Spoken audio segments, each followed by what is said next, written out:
Hello, thanks for joining me today. Here we are going to talk about everything you need to know to get ready for traveling to the Philippines.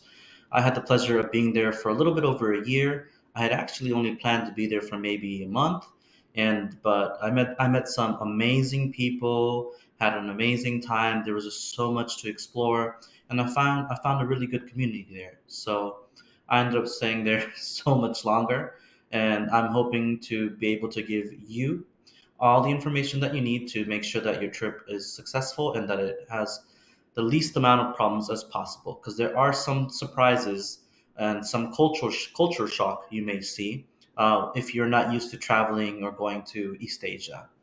So first, we'll start by talking about the Philippines a little bit. So when you think the Philippines, you might think beaches, island hopping, nightlife, and islands. And you're right, that is what the Philippines is known for. But the Philippines is so much more than that. And we'll talk about that over the course of this episode. So, first thing is if you are planning a trip to the Philippines, the one thing you may first ask is, okay, where should I go? Well, there's a few top destinations that everyone's familiar with, and that's Boracay, Palawan, Cebu, Siargao, and Manila. So each destination has their own point of interest. For example, if you go to Boracay, it's known for its beaches and its nightlife. So a lot of the things include essentially water sports like snorkeling, sunset cruises, diving, and island hopping. And of course, there's local markets to explore. The main nightlife there, and where you'll find most hotels and hostels, is also in an area called Station One and Station Two. So if you're looking at where to stay, that's where I recommend. And Palawan is another great island that's also known for its underground river, lagoons, shipwreck diving, and again, island hopping. Cebu, I would say that people generally use Cebu as a stepping stone to get to Bohol, Moalboal, and a few other areas. But there is some attractions to Cebu. Cebu has a very popular hostel called Mad Monkey, which is great to make friends and meet some locals as well and other travelers. And it's a good stepping stone for doing a tour that will take you to Moalboal, so that you can go snorkeling with the sardines, Oslob so that you can go whale shark swimming, and then canyoneering at Kawasan Falls. But in Cebu itself, you can also go to Taoist Temple, another temple called the Temple of Leia, and a few other spots. I would say 2-3 days in Cebu, if you want to just explore the area, is enough. And of course, the nightlife is always really good. Icon Club, Live Super Club, I believe were two that I remember that were very popular there. And then, of course, Siargao. Everyone goes to Siargao for the beaches and the surfing. And it's one of the most popular tourist destinations right now. And actually, it has a very big or a growing digital nomad network because many of the popular islands now have Starlink. So we'll talk about internet more in the future, but I believe Siargao has some more of the Starlink connections than the other islands. And in Siargao for nightlife, you can go to General Luna, and that's where you'll find more of the popular bars and clubs, like I believe Mama Coco and El Lobo and a few other places. Now, I happen to be in Manila for almost 8 months or more, and I really felt like Manila is a good place to, um, s- if you like the city and you're looking for more of a working culture and co working spaces and that sort of vibe to focus, I think Manila's good. There's a huge couch surfing group there, bunch of digital nomad groups on Meetup, and there's always something to do. Now, as far as where should you go? So it really depends on how much time you have. If you aren't in a rush, I would maybe try and look at what festivals are happening because there's actually a bunch of festivals throughout the Philippines during different parts of the year, and so it would be cool to be able to go and visit those tourist spots and also be able to check out some of those festivals. Now, if you have a month, I do have a recommended route, and so most people will generally fly into Manila, and then you can either take a boat or another flight to towards Coron, then El Nido, Port Baton, Puerto Princesa, and then from there you would fly to Cebu, and then you would either take a tour or a bus that would take you to Malboal, Siquijor, Bohol, then back to Cebu, and then make your way to Siargao. So this will be a mixture of ferries, buses, and flights. So it just really depends on the amount of time that you have. Now, generally, I would say 2 weeks is good enough to do half of this route. So it just depends on what you want to see. You can do the first half, which is Manila, Coron, El Nido, and Port Baton, and Puerto Princesa, if you have only 2 weeks, or Cebu, Siquijor, Bohol, and Siargao, if you have another 2 weeks. It just depends on, your budget and your time. Now, as far as the best time to visit, each island actually has a different dry season. So Siargao generally is between March to October. Palawan and Cebu is, I believe, end of December towards April. So let's just say, yeah, end of December towards April. And Manila is January to April. And so if you do end up going during the rainy season, take an umbrella, of course, and maybe take some boots because it does pour pretty bad. So, okay, let's say you have your trip planned out, you know where you want to go, and you're concerned about visas. So, most tourists get free 30-day visa on arrival. So you don't have to worry about that. You can just go ahead and just check online, make sure that your passport or your nationality is valid for the 30 days. And if you want to extend, you can actually now extend online or go into one of the offices, and you can extend almost upwards up to 2 years. You'll just have to make multiple trips. I do know a lot of digital nomads that just go and extend like 3 months, 6 months at a time, I believe, and just kind of repeat. Or you can just go on a trip to Thailand or another country for less than $100 round trip and then just come back. So, one thing I know that people are generally concerned about when traveling to a new country is okay, well, do they know English? And English is not a problem in the Philippines. Most of everyone that you're going to encounter in the city or in any of the tourist spots will speak perfect English or enough English that you can communicate and buy the services that you need.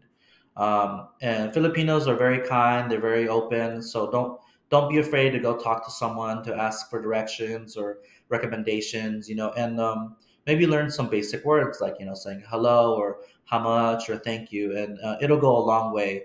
And everyone always appreciates when you try and learn a bit of their local language. As far as making friends, I would say go check out meetup.com, couch surfing. If you're at a hostel, just hang out in the lounge, go do evening events. It's very easy to find people and make friends there. Some important tips while traveling in the islands in certain parts of the Philippines as a whole. If you are not in a major city, more than likely, a lot of those places will not be taking cards. So a lot of places will take cash or Gcash. So I believe you can register for Gcash just with an ID and an address. I was able to register myself, and it saves so much time because if you don't have enough cash, a lot of the vendors in the main cities will take Gcash, but I always recommend having some cash. Now, ATMs. ATMs can be a little bit difficult in some of the islands, especially the smaller ones, of course. So always make sure to have enough cash for a few days because the ATMs might be far away. And even if you find one, there's no guarantee that it's going to work. So, on the note of ATMs, I recommend that you either take out a sizable amount at once and budget properly, or you get a debit card that doesn't have transaction fees. I think TransferWise or Wise, Schwab, depends on what country you're from. Those are a few that do have debit cards that refund the fees or have no fees. Something to consider. And then, of course, another tip, if you guys are familiar with traveling already, get a local SIM card. The Wi Fi isn't always the best. Now, it's not as bad as people have previously stated. In most places now, you can find at least a cafe or a restaurant where you can use the internet and get what you need to get done. But if you're going more into the countryside of any of the main islands, you may have no Wi Fi and spotty internet signal, So it's better actually to buy two SIM cards, usually one from Smart and one from Globe. And they're very inexpensive. You can buy them at the airport, or you can either buy them at the airport or go to a mall and they have kiosks there. Some other people have also recommended getting an eSIM through Airlo. I haven't used Airlo myself, but some people have had success. I generally recommend just getting the local SIM cards. It's better to be safe than sorry. It costs you a few dollars, honestly. So I already mentioned Gcash. Some other apps that you may want to install are for transportation, like Grab, Ancas, Move It. One thing that you'll find is whenever it's the hours between 4 and 6, it can be very hard to find a taxi. It can even be very hard to find a Grab taxi. So a lot of the times I'll use a motorcycle service like Move It or Ancas, and you might still be waiting a while during peak hours, but it'll be faster and half the price of a regular taxi. So if you've never ridden on a motorcycle, it might be a little daunting at first, but just hold on, don't be afraid, and you can always tell your driver to slow down if you're concerned. So we already talked about a little bit about the internet. So again, I recommend buying a SIM card. There's packages at the airport in the terminals 1, 2, and 3. There's little kiosks where you can buy SIM packages. Now, generally, this will be a little more expensive than what you'll buy outside. But if you'd rather have it than worry about it, just go ahead and go. I recommend Smart or Globe, or Dito, I believe, is another one. Outside of those, they're not the main providers, so um, it's a gamble there. So for those digital nomads out there, there's lots of co-working spaces all over the Philippines, and the internet is generally pretty strong. And like I mentioned, a lot of the islands are already having Starlink now. So just to recap again, you can buy a SIM card at the airport. At any mall, there's kiosks for the different providers in the malls, or an eSIM through Airlo. Now, for transportation, you may be using a mixture of ferries, buses, jeepneys, tricycles, taxis, and so it just really depends on your route and your budget. So whenever you're trying to get in between the islands, I would generally book a ferry. Either you need to go at least 1 or 2 days beforehand to book the ferry if you're not able to book it through your hotel. If not, I use a website called To Go Asia. Now, during peak season, generally the summers, you need to be sure that you go at least 1 day ahead to buy your tickets. Because if you go day of, there's a high chance that you will not be able to get a ticket. So make sure that you pad your trip a little bit for at least an additional day for those times when the ferries or the buses are fully booked. Otherwise, you're going to be paying a premium for something private. And sometimes those options don't even exist. Now, most people won't be using the Jeeps or Jeepneys. These are pretty much colorful buses, not traditional like you'd see in Western countries. And these are open air. You enter through the back and you sit down. And so you'll generally see them. They look like, yeah, transport trucks, jeeps, and they'll follow a major route.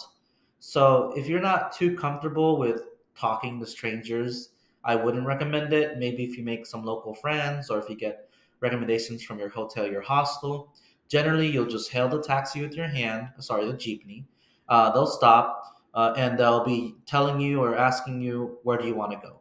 So a lot of the times they'll have an attendant saying, hey, we're going to this place, Marikina, Marikina, or something, and you hop on. So for those smaller rides, they're not generally more than 50 pesos, which is about, what is it? It's less than $2. Generally, even yeah, between $1 and $2. And so the way that it works is, if you're not sure the price, you'll go ahead and ask, and then you can pass the money to the person to the left of you, tell them where you're going, and they will pass the message along, kind of like telephone. If you're due some change, they'll pass you the change back. But make sure that you have small bills like 20s, 50s, 100s, or coins. Don't be passing $1,000, $500 peso bills there. They are not going to be happy about that. So again, this is more for the experienced traveler, someone who's willing to do something a little more uncomfortable. Same for the buses. There are terminals that'll pick up and they'll have actual destinations on the buses. But there's also local buses that you can hail. You'll see locals just stopping in the corner and buses will pick them up. Another one of those things where you should probably get some direction if you're not, used to that type of travel. Tricycles. Now, tricycles are small motorcycles with sidecars, and those are used super, super locally. They're not allowed on the freeways or any big streets like that. And generally, they can take you, I'd say anything up to like 15-20 minutes of driving in local streets. So if you want to get to one mall to another, it's possible to use a tricycle or a lot of the time just a taxi or a motorcycle. It just depends on the area, honestly. But you'll notice the tricycles very easily. If you're on the street, they'll be queued in a line, and you can just ask the price. Make sure you always, I would say, make sure you negotiate, though a lot of those tricycles are supposed to have flat fares, but as a foreigner, you're always going to get foreigner tax. So just make sure you get told a proper price and it sounds reasonable to you. If you're ever unsure about what a price should or might be, you can always pull up an app like Move It or Ancas. See how much it estimates the price would be using the app, and then that gives you a ballpark of what's the maximum that you should pay via a tricycle or anything like that. So I did mention motorcycles. So the main apps are Ancas, Move It, Joyride, and Joyride. And those are the three that they'll pick you up, they'll give you a helmet, and they'll take you where you need to go. And you can either pay cash or you can pay with your um, card that's associated with the account. So as far as food goes, so I really love the barbecue skewers on the street and adobo. For me, one of the mistakes I made in the beginning is eating a lot of Western food, and it can definitely be double or triple the price of local food. So if you're on a budget, I definitely recommend sticking local. One thing that everyone tried to get me to try is balut, and I refuse, but I encourage everyone who's more adventurous to try balut. I'll put a little picture of what balut is here. And it's essentially an egg that's not quite grown into a chicken, but it's like kind of halfway there. It's something I don't understand, but it's a delicacy there, and people love it. Let's see. Another cheap way to eat is just to go to 7-Eleven, Lawson, or Uncle John's. A lot of the time they'll have small meals or chicken or sandwiches that you can heat up there, and you can get a full meal for like $2-3. So budgeting. It really depends on the type of traveler that you are. If you're a backpacker, you can probably keep everything between $30 to $50 a day, and that's including transportation, meals, staying at a hostel, even nightlife if you stick with beers or split a bottle with friends. Because sometimes a bottle can be $20, and so if you split that with friends, I think it can be very reasonable. So another way to save money is just walk around. You'll see more walking around than you would by taking taxis. And especially if you have the time, you'll find some cheap food on the streets. So as far as groceries go, Pure Gold is a very popular grocery store, or you can find a local store called Sorry Sorry, which is pretty much like a corner store that's ran out of someone's home, and that's what I generally use to get snacks because I don't want to go too far. Um, and again, the main thing you're probably going to spend on is your nightlife and all of the excursions. So if you are going to the islands, that's what's going to be the most expensive is those island hopping tours and the snorkeling and all that. So that will increase your budget quite a bit, and that's the main thing to consider. Because I think even in the islands, the cheapest hostel that you may find is $15-$20 a night for a bunk bed, maybe like in a room of 8 people. And again, I know not everyone's a backpack traveler. You can certainly spend upwards of whatever, $500 a night, whatever your budget fits. There are luxury resorts and hostels and everything in all these areas.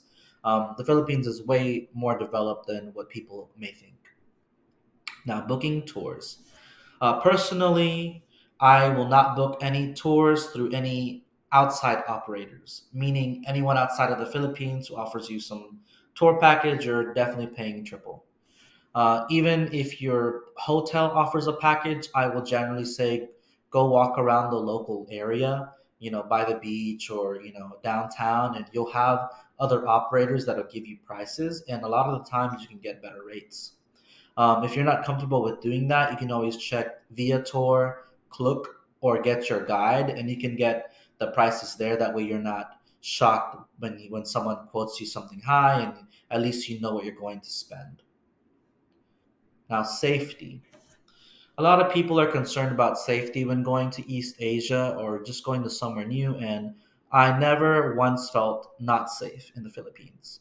But as always, have your normal precautions. Don't leave your expensive items out. Don't take jewelry out. Don't show wealth. The common things that a traveler should know. So just watch your belongings, and maybe just don't take drinks from strangers. Now, I haven't heard of any crazy stories, but it's better to be safe than sorry.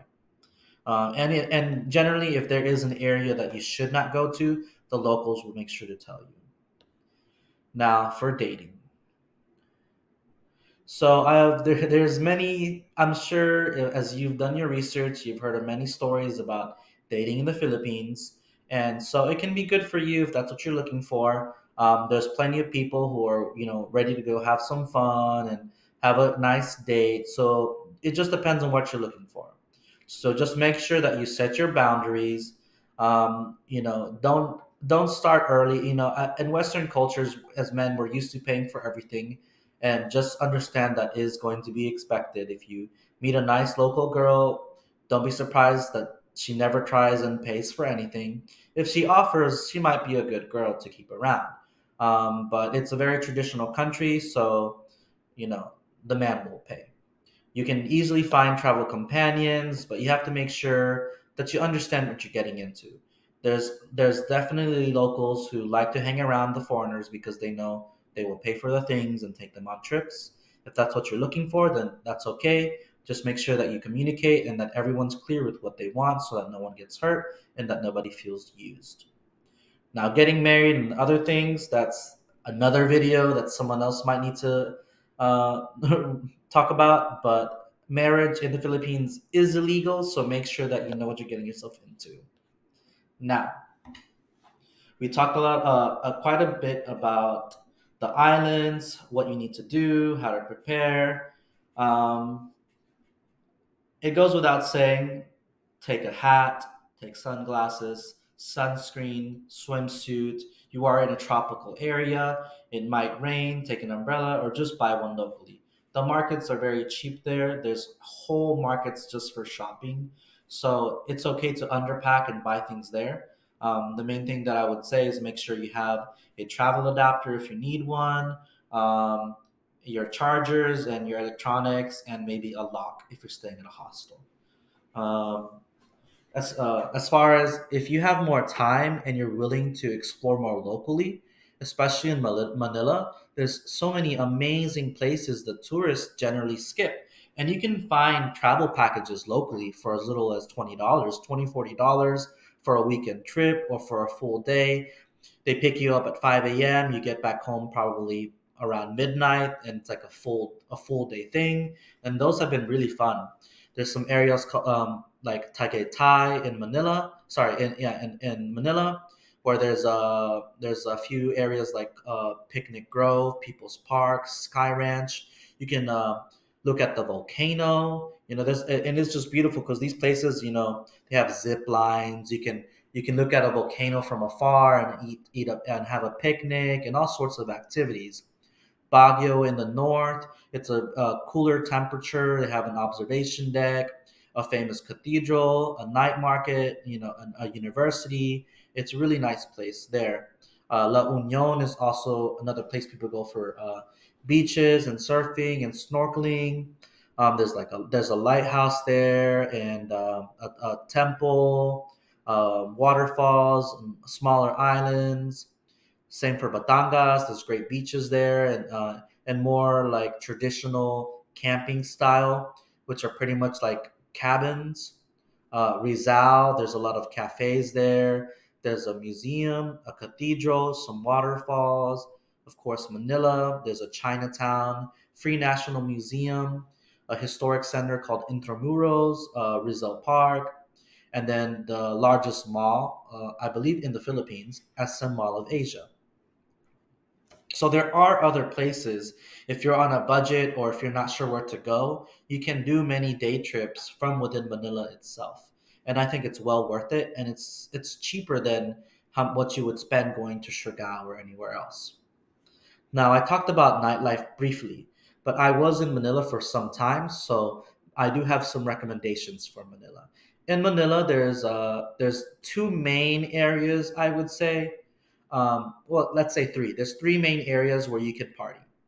BGC, which is the more upscale clubs, Makati Poblacion, which is more where everyone goes, and then there's QC, Quezon City, a bit further out, 30 to 40 minutes, but that's another place that people go. So in BGC, you mostly the main clubs people like to go to are Xylo, River at the Palace, and Nectar. There's also a place called Dr. Wine if you're more of a wine person. Um, but that kind of place is where you dress to be seen and you are paying quite a bit of a premium. I suggest you look for a promoter because they can get you in for cheaper. Otherwise, men, you're paying quite a bit for the entry fee. Now, Makati. Makati, pretty much anything goes. That's where everyone goes of all ages. Very popular is Royal Club, Neon Lights, Secret Door, Octopus, Buccaneers. Those are the main places that tourists and locals intermingle. And Secret Door is a great after hours. They stay up late, and the music's always good, and everyone's very friendly. Quezon City has Urban QC, and I believe Karma Lounge. There's a few others, but those are the only ones that I'm familiar with. But there are other areas like Ortigas, the Ortigas Pasig area, and close to Marikina, which is another smaller area of Manila. So there are more places if you're willing to explore, but most people will stick to BGC, Makati, and QC, Quezon City.